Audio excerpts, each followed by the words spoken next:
Abre comigo, por favor, a sua Bíblia, no livro de Gênesis. Nós leremos 2 versículos esta noite. Resta 15 lições sobre o reino. Entretanto, hoje nós faremos uma introdução desta nova fase, ou última fase. Gênesis capítulo 1, verso 1 e 2.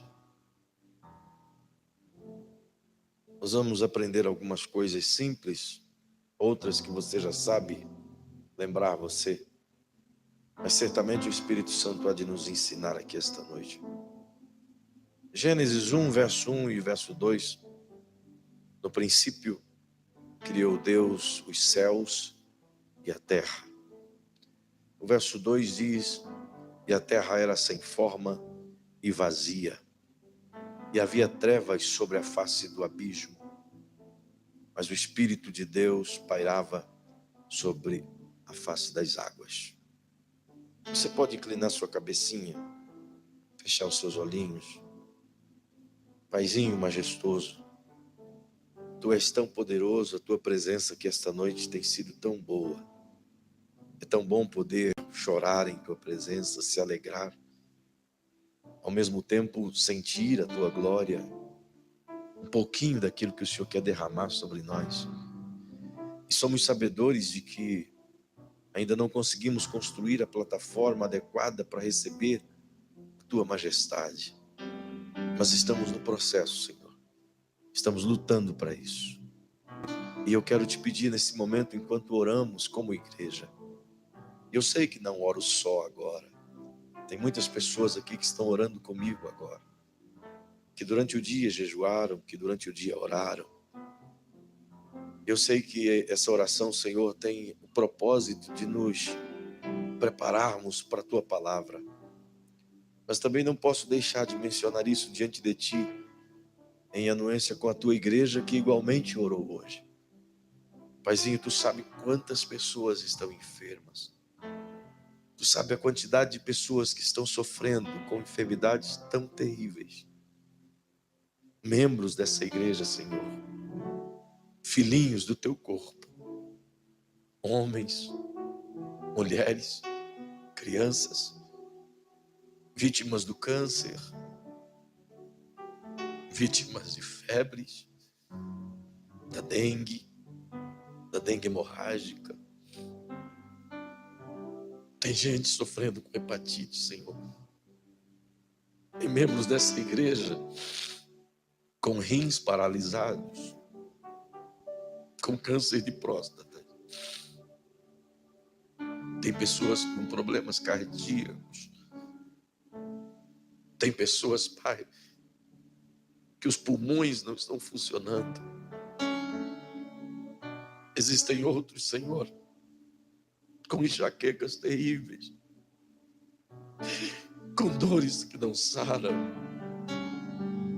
que se cansaram de visitar farmácias e consultórios, que seus corpos não reagem. Então eu te peço, Senhor, Tu és o único que pode resolver. Não há outro Deus, não há outro poder, não há outro médico, não há nada, Senhor. Nós não temos ninguém mais, senão só a Ti, Senhor. E recorremos a Ti, não porque não temos outra opção, podemos labutar diante dos médicos como fazemos, Senhor, como as pessoas estão fazendo. Porque também entendem que o Senhor pode usar um médico. Mas por que usar um médico se o Senhor é o médico dos médicos? O Senhor é o médico dos médicos. O Senhor pode agora mesmo, agora, Senhor, daí do seu trono, onde o Senhor está sentado, governando tudo. O Senhor pode olhar agora para os seus filhinhos e filhinhas enfermas. Basta o teu pensamento, Senhor, e essa enfermidade vai embora. Basta a tua palavra, uma palavra tua, e a vida volta ao corpo, e o rim volta a funcionar. e as células cancerígenas são mortas, e os ossos voltam ao lugar. Basta uma palavra tua, Senhor, para a enxaqueca ir embora, para as inflamações deixarem o corpo, para a dengue sair do sangue, Senhor. Basta uma palavra. Então libera a tua palavra de cura, Senhor. Nós cremos que Jesus elevou na cruz toda a enfermidade, Pai. Então reagimos dessa forma, rejeitamos essas enfermidades, essas dores, essas doenças não pertencem à sua igreja, Senhor. É carga do pecado. E o pecado já foi pago por Jesus na cruz, meu Pai. E é por causa dele que nós oramos agora. Se cumpra a tua palavra na vida desses irmãos enfermos, Senhor. E eu sei que é a sua vontade curá-los, porque a tua palavra diz que o Senhor levou sobre si todas as enfermidades. Embora estamos sujeitos aos seus propósitos e nos entregamos a ti nessa confiança. Mas se posso te pedir, Senhor, te peço em concordância com a tua igreja. Venha o teu vento de cura, tua onda de saúde. Venha, Senhor, a onda que me disseste que viria sobre essa igreja, e eu sei que virá. Uma onda de curas e milagres, Senhor. Eu sei que virá, Senhor, eu sei que virá. Mas apressa-te, Senhor. Apressa-te. Pois quem tem dores, tem pressa, Senhor. Quem tem dores, geme, tem pressa, Senhor. Apressa-te. Socorre. Ajuda. É por ser tua igreja que nós oramos, Senhor. É por crer em ti que nós oramos. Te peço isso em nome de Jesus. Usa a tua palavra para falar conosco. Nos guiar no teu caminho, na tua direção. É o que eu te suplico em nome de Jesus. Amém. Oh, aleluia. Fala baixinho, abraça alguém que está pertinho de você e diga: não desista. Uma onda de curas e milagres virá sobre essa igreja. Oh, virá. Virá. Não desista, não desista. Continue crendo. O Senhor é Deus sobre todas as coisas. Nós lemos o texto esta noite. A narrativa inicial de todas as coisas.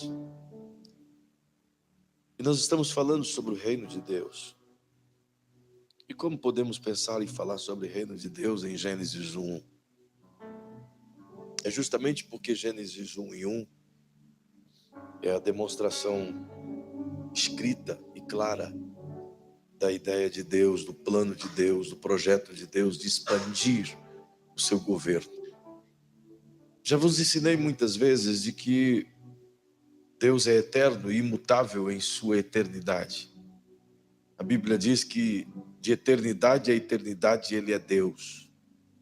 De geração a geração Ele é Deus.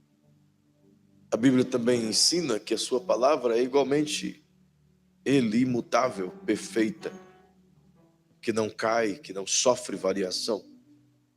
Jesus disse que podem passar os céus e a terra, mas a palavra dele permanece inabalável, poderosa para sempre.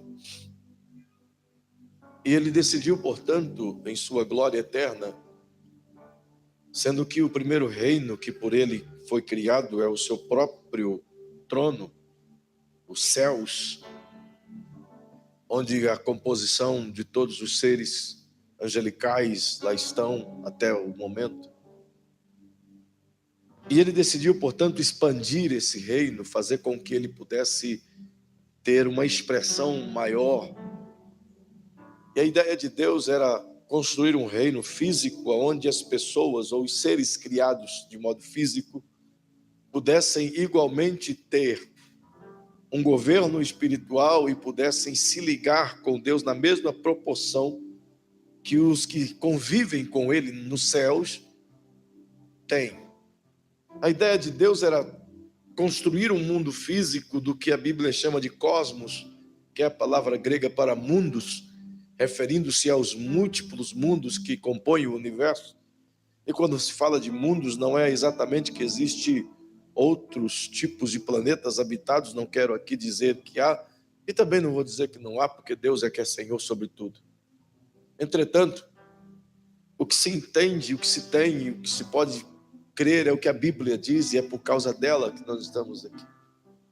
E a Bíblia nos ensina de que o Eterno estabeleceu, portanto, nesse cosmo infinito, extraordinário, e que continua a crescer.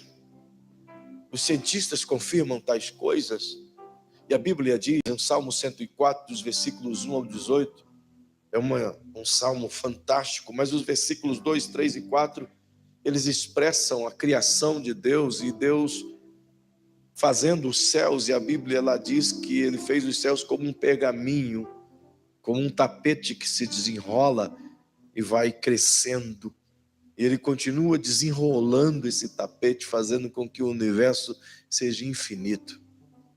E dentro dessa proporção universal, física, ele quis estabelecer na Terra o que seria, portanto, a extensão primária, a saber, os seres vivos. Os seres criados como animais e árvores, e plantas e aves todas, de alguma forma são instrumentos de louvor a Deus, mas que não foi dado a eles o privilégio de relacionar-se. Mas quis Deus fazer semelhante a Ele, semelhante aos seres criados nos céus, pessoas, nós, mas dotados de habilidade, entendimento, sabedoria, graça, conhecimento suficiente para que pudéssemos viver conectados com a divindade. E é isso que a gente precisa compreender a partir de Gênesis 1. Você percebe que o texto inicia expondo a grandeza da Trindade. E não dá para você compreender esse terceiro nível, esse terceiro módulo do reino de Deus, sem compreender primariamente a grandeza da Trindade. Embora a gente ensinou isso no primeiro módulo, ainda que superficialmente, mas agora é necessário ligar alguns pontos para que você entenda qual é a proposta de Deus através do Espírito Santo em nós. Perceba que o versículo 1 estabelece, portanto, esse ponto inicial. No princípio criou Deus céus e terra. É evidente que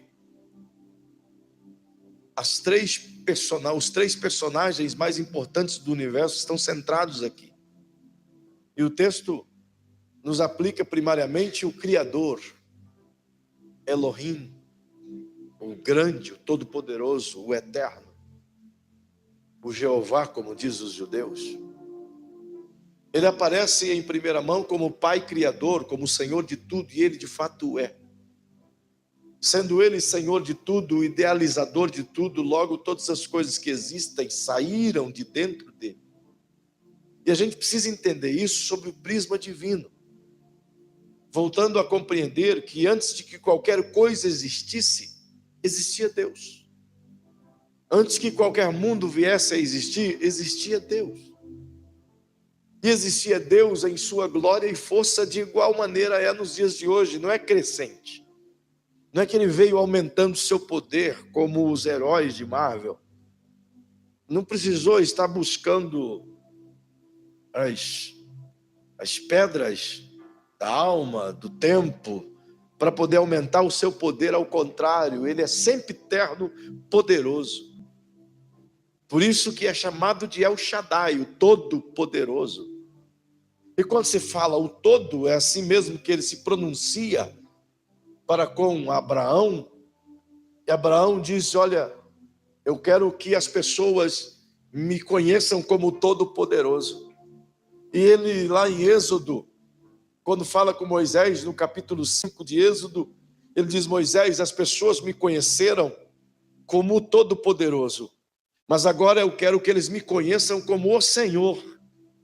Enfim, perceba que o plano do eterno é estabelecido a partir de si mesmo. No princípio, portanto, antes que qualquer coisa existia Deus. E quando se fala da existência de Deus, é impossível você dizer: existiu Deus e veio Deus e criou Jesus e criou o Espírito Santo. E depois criou todas as coisas. Não.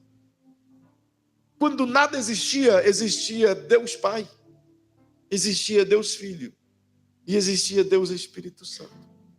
Quando você busca na pessoa bendita do Cristo a essência de sua natureza poderosa e extraordinária, a gente tem a tendência de nossa mente buscar apenas os relatos bíblicos neotestamentários, onde aparece o Cristo de imediato desfigurado por causa das crises na cruz, e em seguida ressuscitado, mas nem sempre temos as condições ou a capacidade de deixar a visão da cruz, deixar a visão da ressurreição e ver o Cristo estabelecido no seu trono de glória como ele de fato era desde o princípio.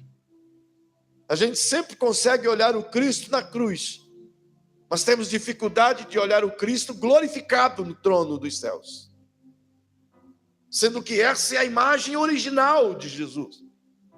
É a ideia primária do trono, é essa. Quando Jesus ora lá em João, no capítulo 17 do seu livro, no versículo 3, a oração sacerdotal, ele clama ao Pai dizendo: Paizinho, eu quero de volta a mesma glória e o mesmo poder que eu tinha contigo aí em cima antes de vir para cá. Ele está falando daquilo que é eterno, daquilo que é imutável. Então, quando não havia nada, havia Deus Pai e havia Deus Filho, ambos coabitando de maneira impressionante e misteriosa, mas de modo individual. Mas havia também a terceira pessoa, o Espírito Santo.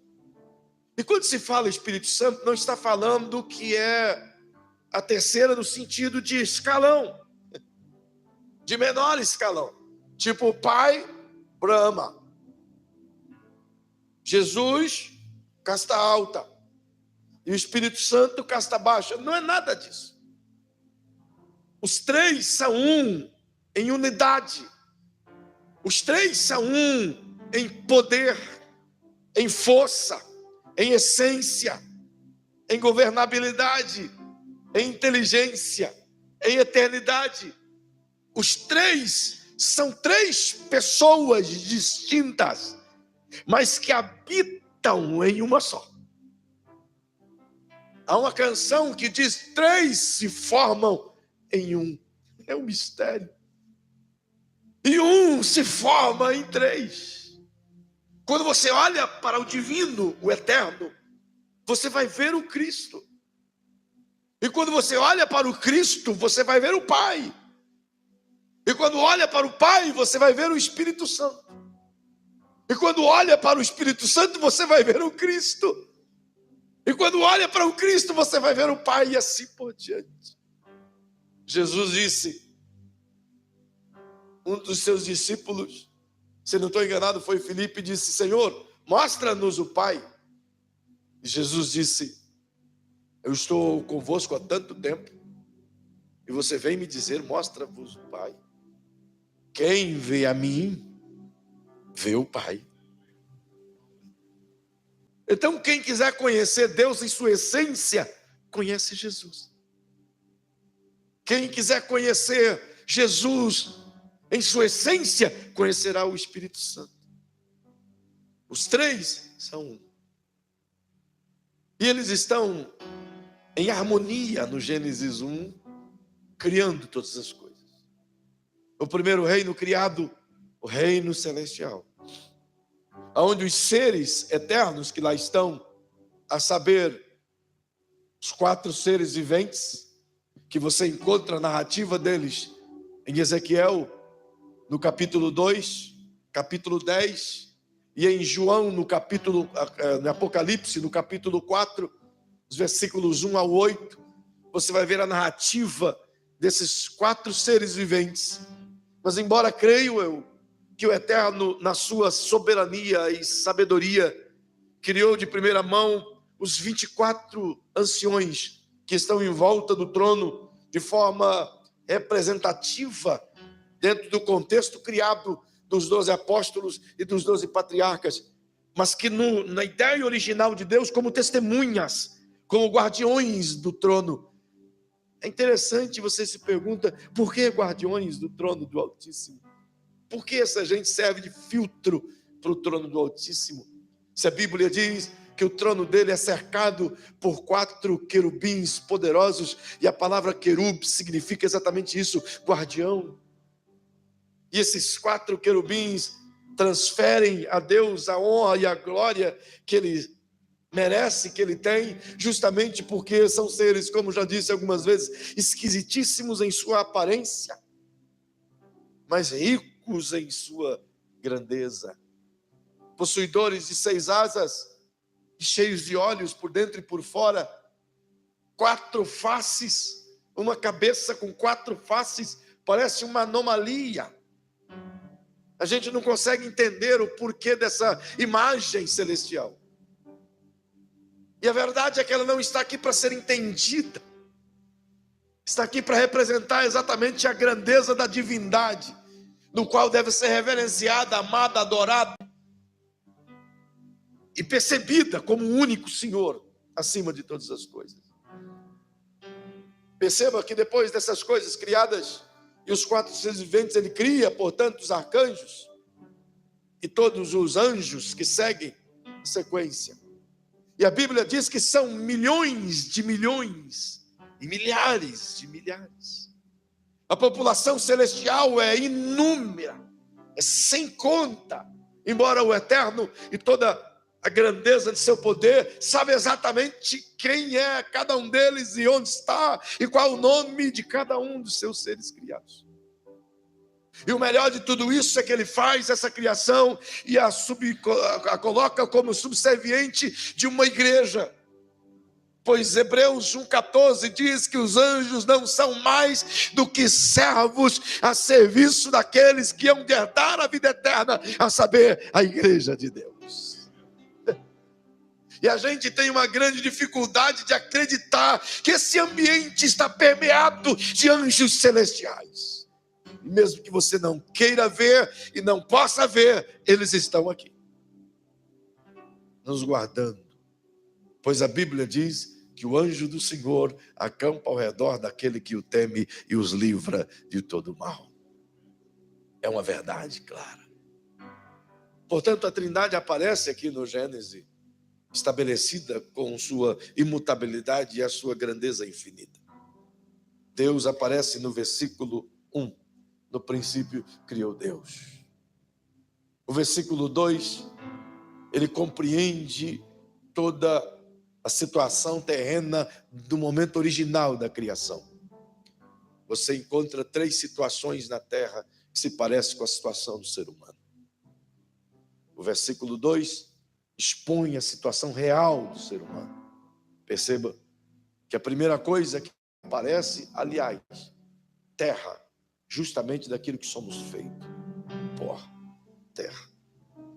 E a expressão primária é que é sem forma. E é exatamente isso que aconteceu no mundo pós-Adão. Ficou sem forma, deformado. Após a queda de Adão e Eva, pela escolha que eles tinham o direito de tê-la, e escolheram errado, então o ser humano passou a ser deformado. A deformação moral, a deformação espiritual, que ocasiona a deformação física, os problemas físicos, tudo em decorrência da queda espiritual.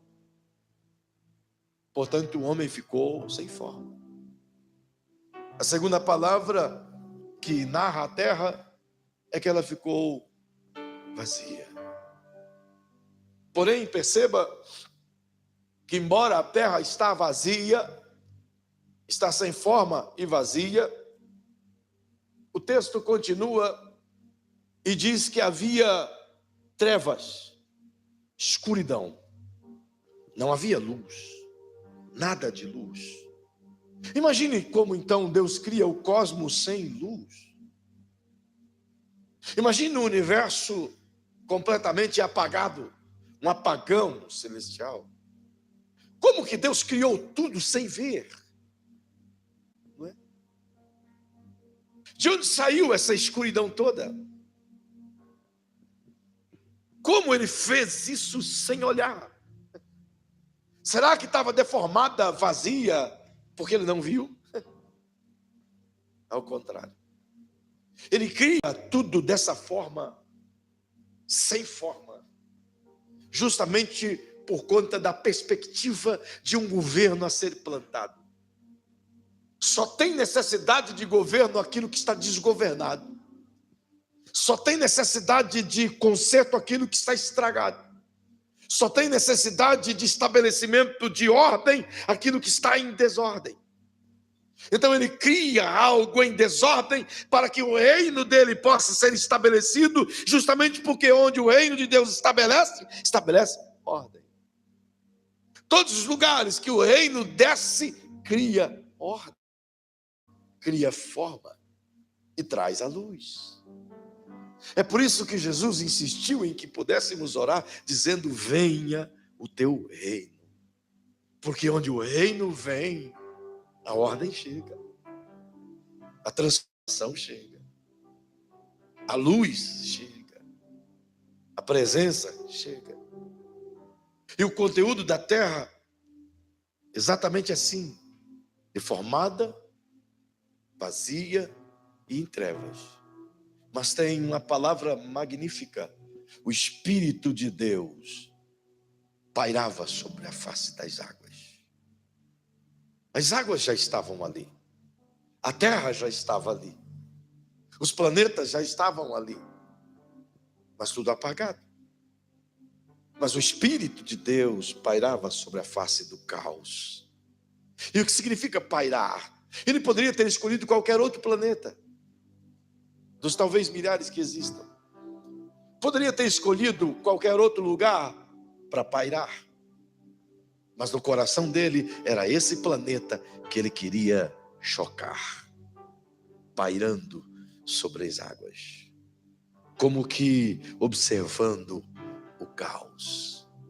E quer saber? Ele ainda faz a mesma coisa hoje. Ele continua pairando sobre os céus de dourados. Continua procurando pessoas para transformar, procurando vazios para encher, procurando-os em trevas para iluminar. Ele continua. A Trindade continua em atividade. Você percebe a terceira pessoa em evidência, em trabalho contínuo, pairando sobre essa face das águas em trevas. Você se lembra como você era antes de conhecer o Espírito Santo? Vê se essas três coisas não estavam em ti. Quando tu olha no espelho hoje, você não está mais bonitinho do que antes. Antes você tinha uma cara fechada, enrugado, né? Semblante caído. Mesmo que você tinha expressão de alegria, seus olhos expressavam angústia. Seu jeito de andar expressava o peso das correntes sobre os seus lombos. Mas quando o Espírito Santo chegou, ele pairou sobre a sua vida. Então ele começou a transformar você. Ele começou a encher você. O vazio começou a sair, porque algo começou a preencher você. Quantos aqui já tiveram essa evidente certeza e que saíram daqui da igreja dizendo: cara, como eu estou cheio. Você já sentiu isso? Não é maravilhoso? Aquele vazio que estava, nossa, parece que nada dava certo. Você buscou tantas coisas e tentou tantas coisas, mas quando você o encontrou, talvez não teve trombeta, nem holofote, nem barulho, mas se você pudesse descrever o que aconteceu aqui dentro, você iria dizer: olha, É indescritível a grandeza da glória que inundou e encheu minha alma, e tudo aqui dentro começou a borbulhar como algo novo. É que ele começou a iluminar o teu entendimento. E é exatamente isso, essa ação do Espírito Santo até hoje. É como que fosse uma pré-figura daquilo que aconteceu em Gênesis 3:23. Onde Adão e a Eva é expulso do jardim do Éden e eles mergulham exatamente na deformação, no vazio e na escuridão. Diga comigo, a queda de Adão e Eva os fez imergir no vazio, na escuridão e na deformação. A terra que era perfeita foi maculada, pois o Senhor disse: maldita é a terra por tua causa. Ela produzirá espinhos e abrolhos por tua causa. Aquilo que era perfeito ficou imperfeito. A natureza que a gente olha hoje e diz como ela é perfeita, mas imagine como ela era antes do domínio do diabo. Você olha para os animais criados e você diz que coisas mais lindas. Mas imagina como era antes da expulsão. Leões brincando com os cordeirinhos. Os animais ferozes que temos hoje não passando de gatinhos. Esse era o mundo de Deus. Mas quando Adão e Eva perdem isso, eles emergem exatamente no que era a terra antes da criação. E você observa no versículo 3, que como tudo está em trevas, e o Espírito Santo está pairando. Isso que eu acho incrível, Rose. O que ele está vendo? Pergunte para quem está ao seu lado, o que ele está vendo? Se está tudo escuro. Ele está pairando na escuridão. Não é estranho? Mas Davi cantou e disse no Salmo 139, 14 ao 16, dizendo: ah, Senhor, como me esconderei eu do teu espírito? Se eu subir aos céus, tu estás lá. Mas se eu fizer a minha cama lá no abismo, tu estás lá também. Se eu me esconder na escuridão, teus olhos ainda lá me veem. Sabe o que isso quer dizer? Que ele conhece o mais profundo e o escondido dos segredos mais obscuros do nosso coração. Ele sabe as suas dores mais bem guardadas, mais bem preservadas, mais bem escondidas. Ele é perfeito nessa capacidade de ir com o bisturi divino e lá na divisão da alma e do espírito teu encontrar o espinho que te machuca, que te fere, porque os olhos dele prescrutam aquilo que ninguém consegue olhar, os olhos dele conseguem ver o que ninguém vê, os olhos dele conseguem arrancar o que ninguém arranca, os olhos dele estão te vendo exatamente o que você está pensando agora. Ele sabe o que você vai pensar amanhã. Disse Jesus que os pensamentos do divino perscrutam os nossos pensamentos antes mesmo que os nossos sejam formados e formem palavras em nossa boca. Então a escuridão para ele é como luz. Ele vê tudo, ainda que seja na escuridão. Mas agora é interessante, porque se ele consegue ver tudo, ainda que é escuridão, porque o versículo 3 diz assim: e disse Deus, haja luz. E houve luz. Por quê? Não é? Se ele já conseguia ver tudo, por que agora Deus Pai chama a luz? Interessante. Essa luz que aparece e ilumina o cosmo, não iluminou só a terra, iluminou o cosmo. Agora diga para quem está ao seu lado, que luz é essa que aparece do nada? Dá um abraço em quem está ao seu lado e diga: é a mais brilhante estrela da manhã, o sol da justiça.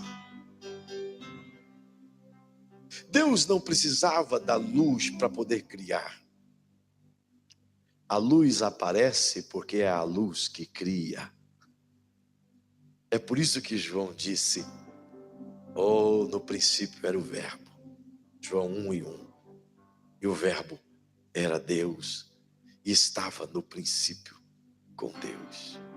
Ele era a luz. E a luz se fez carne e manifestou entre os homens, e vimos a sua glória, a glória do unigênito Filho do Pai.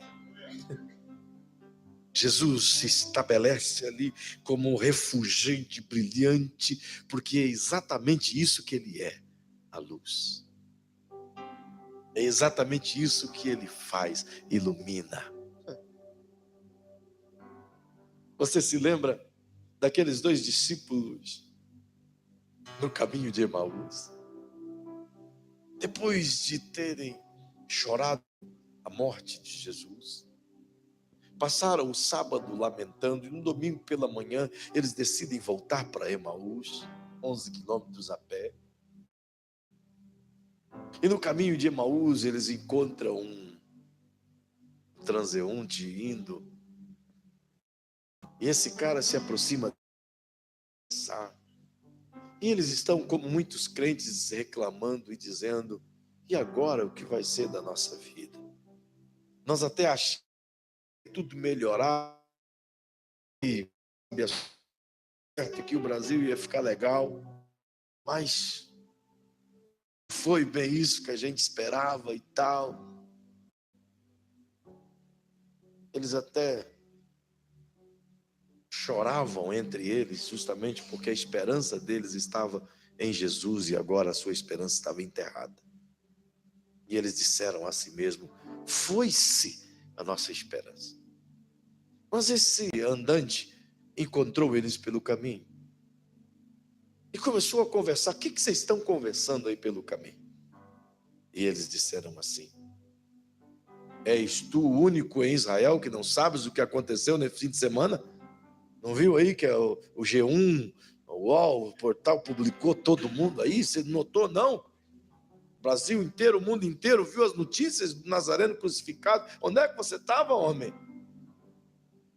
Então ele disse: eu sei dessa história. Esse Jesus é demais, não é? Eles estão caminhando e lamentando. Jesus diz: deixa eu contar uma história para vocês. E ele começa por Moisés, até chegar nos dias de Jesus. E a Bíblia diz que ele iluminou o seu entendimento nas Escrituras. Então convidam Jesus, e eu acho linda essa história. Chegam na casa, eles entram, e Jesus faz de conta que quer ir, mas não quer. Sabe como ele faz? Não, eu tenho que ir embora. Como quem diz: me chama para entrar. Sabe? Não, eu tenho que ir. Sabe aquele irmão que chega na tua casa e diz: almoça, irmão. Diz: não, eu quero não, sabe? Eu estou cheio. Mas a vontade que é de almoçar. Você faz isso também, que eu sei. Até que o irmão não insiste muito, a gente diz: tá, já que você insistiu, vou comer só um pouquinho, tá? Aí almoça, que gosto. Chega, sai, né? Mas Jesus não. Ele fez de conta que ia mais para frente. Então disse aos discípulos: eu tenho que partir. E ele disse: não, fica conosco. Fica conosco. Fica conosco, meu amado e bom Jesus. Fica conosco pelo seu divino amor. Você conhece essa canção? Como os discípulos diziam no caminho de Emaús, fica conosco, nosso amado e bom Jesus. E Jesus diz: ok, me convenceu. Já iluminou o entendimento deles. Mas agora a luz precisa irradiar. Ela precisa criar. Como no Gênesis. E disse Deus: haja luz. Pá! Mas agora a luz precisa criar. Então ele entrou na casa. E eles disseram: vamos tomar um café aqui, vamos comer alguma coisa. Visitante, não sei o seu nome, mas dá graças. E Jesus: Pai, eu te dou graças. E a luz ferveu. Então eles abriram os olhos, porque seus corações disseram: já ouvimos essa voz, já ouvimos essa oração. E quando eles abriram os olhos, Jesus não estava mais. Então a luz brilhou. E eles saíram correndo de suas casas e foram contar aos discípulos que a luz voltou. Assim como no Gênesis, a luz iluminou e começou a criar. E como a luz criou? Criou a partir da fala do divino. Ele libera e a luz cria.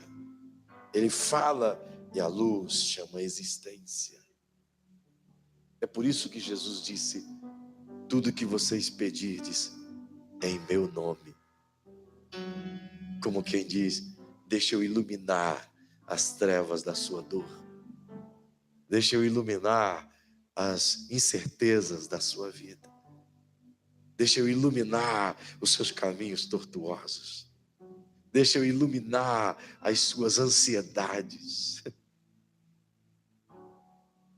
Como eu queria ir além, mas hoje eu não vou passar do horário. Eu judiei de vocês domingo e hoje eu não vou judiar. Mas termino só fazendo esse primeiro degrau para o que vem pela frente. Jesus é a personificação da atitude divina. Porque a Bíblia diz, diga comigo: e disse Deus, haja luz. Outra vez. Engrossa sua voz e disse: e disse Deus.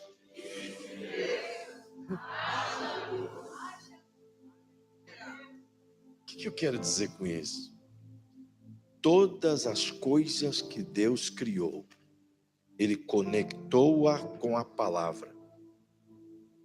Nada do que foi criado sem a palavra. Todas as coisas que Deus fez está ligado à palavra da criação. Concorda comigo? Tudo Deus disse, apareceu. Deus falou, nasceu.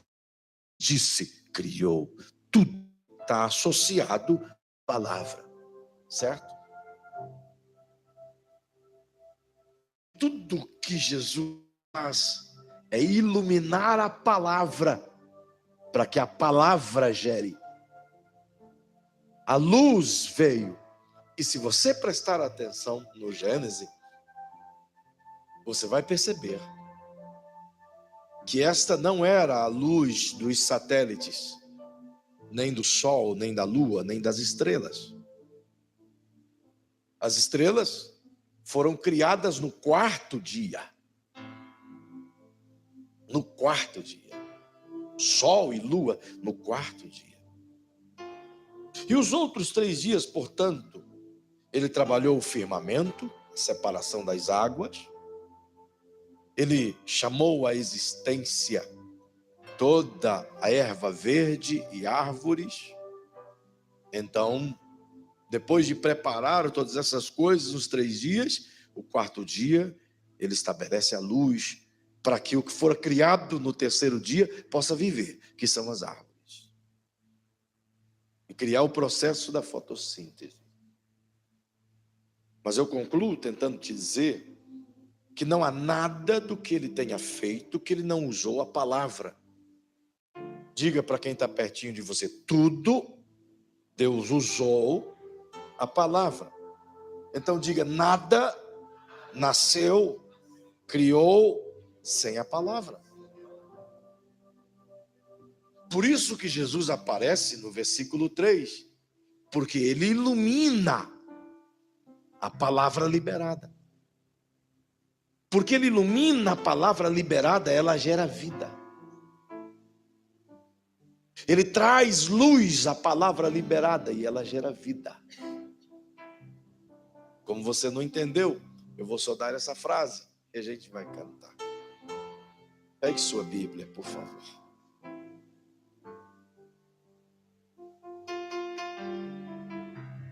Pegou sua Bíblia? Balance ela assim. Então diga comigo. A luz ilumina a palavra e a palavra gera vida. Sabe por que o mundo está em trevas? Porque essa palavra está obscurecida. Sabe por que a maioria dos cristãos vivem em derrota? Porque essa palavra está obscurecida. Mas quando a luz vem nessa palavra e entra aqui dentro e ilumina, ela gera vida. Tudo que eu e você precisamos de vida está nessa palavra. Está aqui. Tudo que precisamos já foi liberado aqui. Precisamos crer nessa palavra. Jesus disse, nada digo de mim mesmo, mas tudo o que disse foi o que eu ouvi de meu Pai. Nada posso fazer de mim mesmo, mas tudo o que eu faço foi o que o meu Pai já fez. É por isso que Jesus sempre orientou-nos para fazermos tudo a partir da sua palavra. O salmista já cantava isso, que ela é lâmpada para os nossos pés, luz para o meu caminho. A palavra do Eterno nos aviva, nos fortalece, nos cura.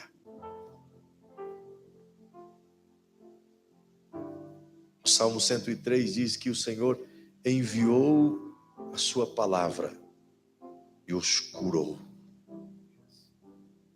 A palavra dele já foi liberada a nós. O que precisamos agora é crer em Cristo e pedir, Senhor, ilumine-a para que ela gere vida em mim. E quem faz isso hoje em nós? Sabe? Fique em pé, por favor. Nós vamos entrar nessa matéria na próxima semana. Observa isso. Diga comigo, por favor. A terra era sem forma. Era vazia. E havia trevas.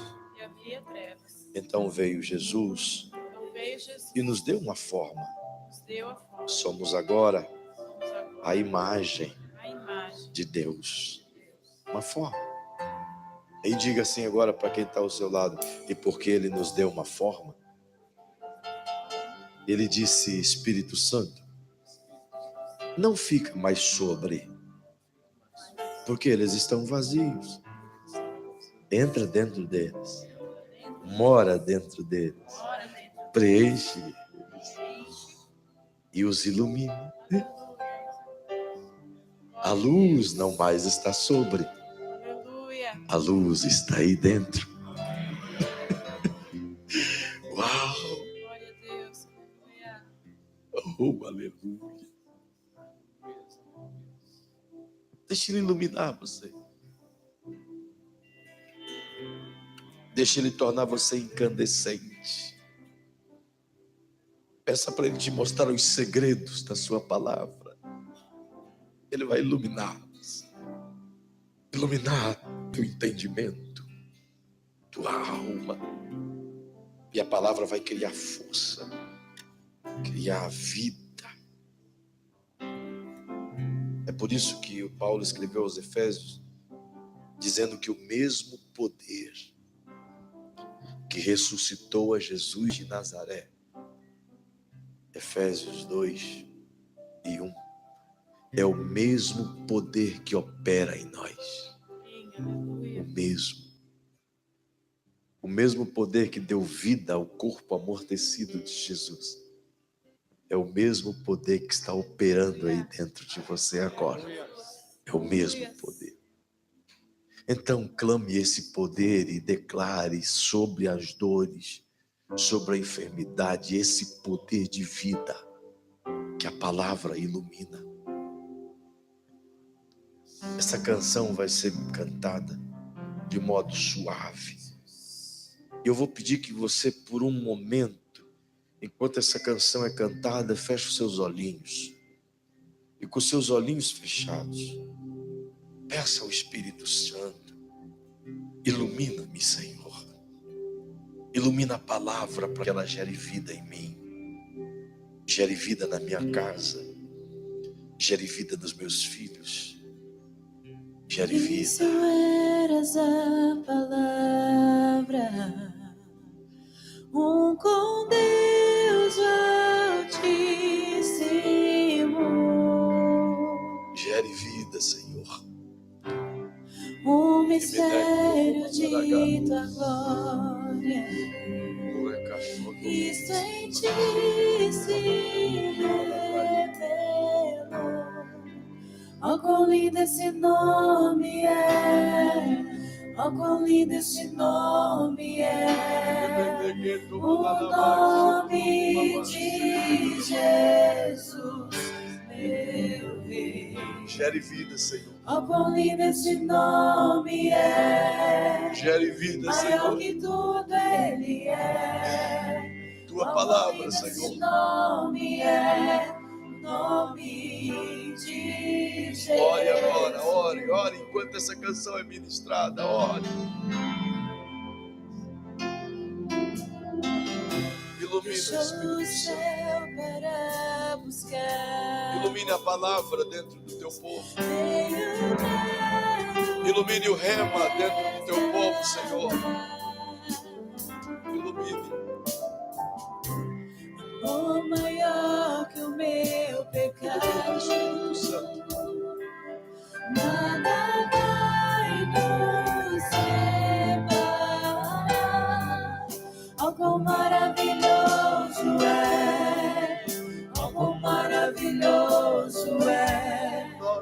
O nome de Jesus, meu Rei. Cantem anjos do Senhor, Oh, cantem o quão nome dele. maravilhoso é! Maior que tudo Ele é.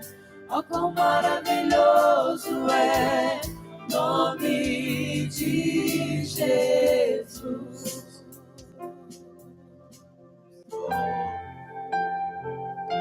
Paizinho querido, nós viemos das trevas, Senhor. Éramos como terra seca. Morte venceste, Éramos como terra vazia. rompeste, a tumba vazia. E o Senhor nos iluminou. Agora está. Então te rogo, Senhor. Agora, Então te suplico. tua glória, pois Ilumina-nos outra vez, Senhor. Ilumina a tua palavra dentro do coração do teu povo outra vez. Ilumina a tua glória outra vez dentro de nós, para que possamos uma vez mais crer. Arranca nossas incredulidades, Senhor. Arranca as nossas dúvidas. Tira de nós as nossas incertezas. Que nunca mais tenhamos dúvidas quanto ao nome de Jesus. Que nunca mais possamos duvidar de que Tu és Senhor acima de todas as circunstâncias.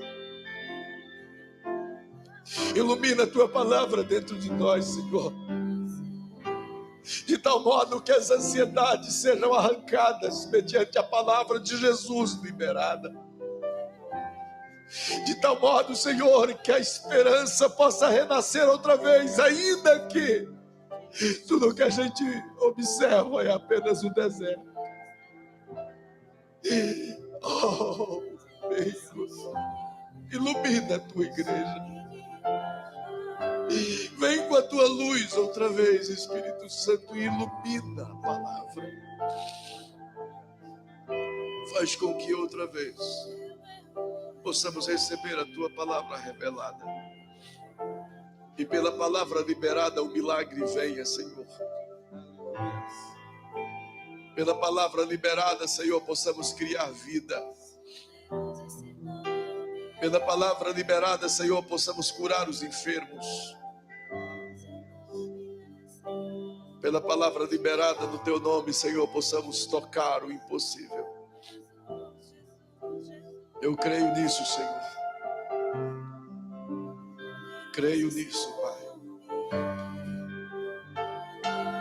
Se você crê nisso também, se você crê que a palavra do Cristo liberada gera vida, pois todas as coisas estão ligadas à palavra, tudo o que a palavra disse criou vida. E se você crê que o Espírito Santo pode iluminá-la dentro de ti agora, libere a palavra da fé. Libere a palavra da fé. Libere a palavra da fé sobre suas dores. Libere a palavra da fé sobre suas necessidades. Libere a palavra da fé sobre suas angústias.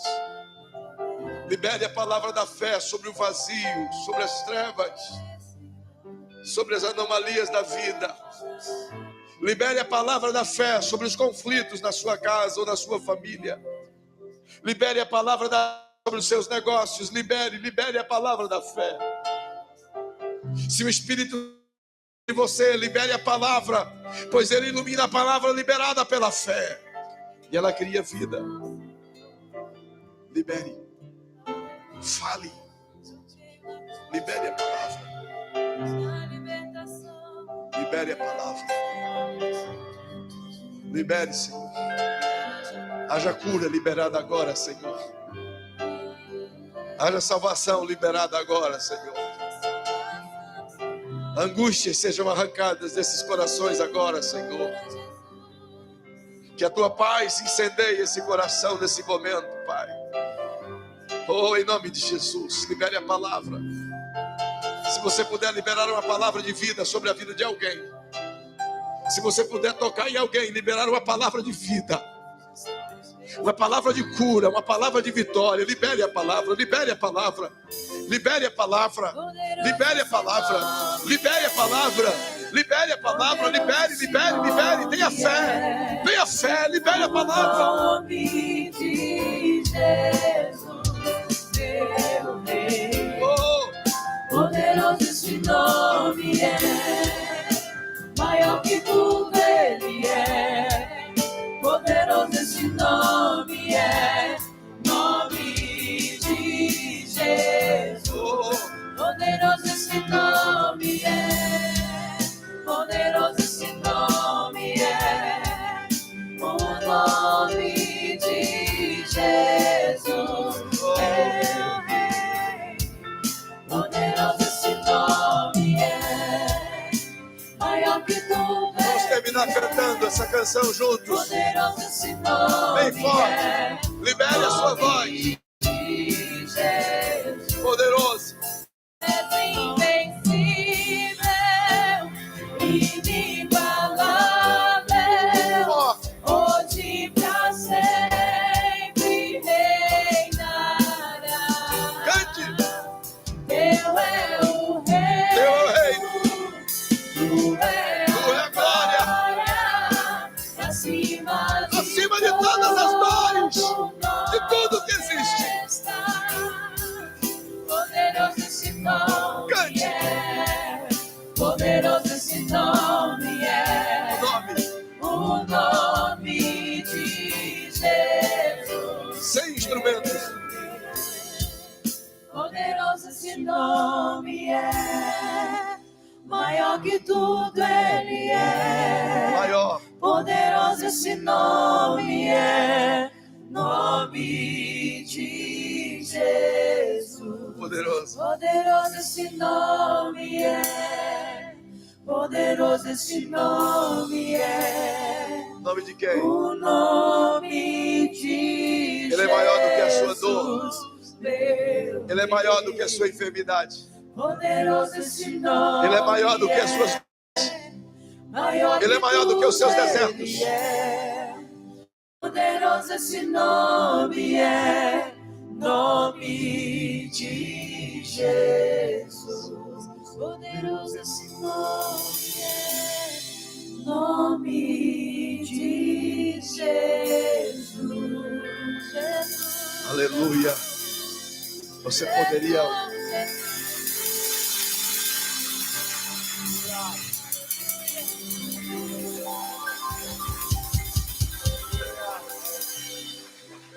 Ao sair, dá um abraço bem apertado em quem você puder. E diga: libere a palavra. Libere a palavra. O Senhor está iluminando em você. Deus te abençoe. Que o grande amor de Deus, a paz do Cristo e a comunhão do Espírito esteja com você.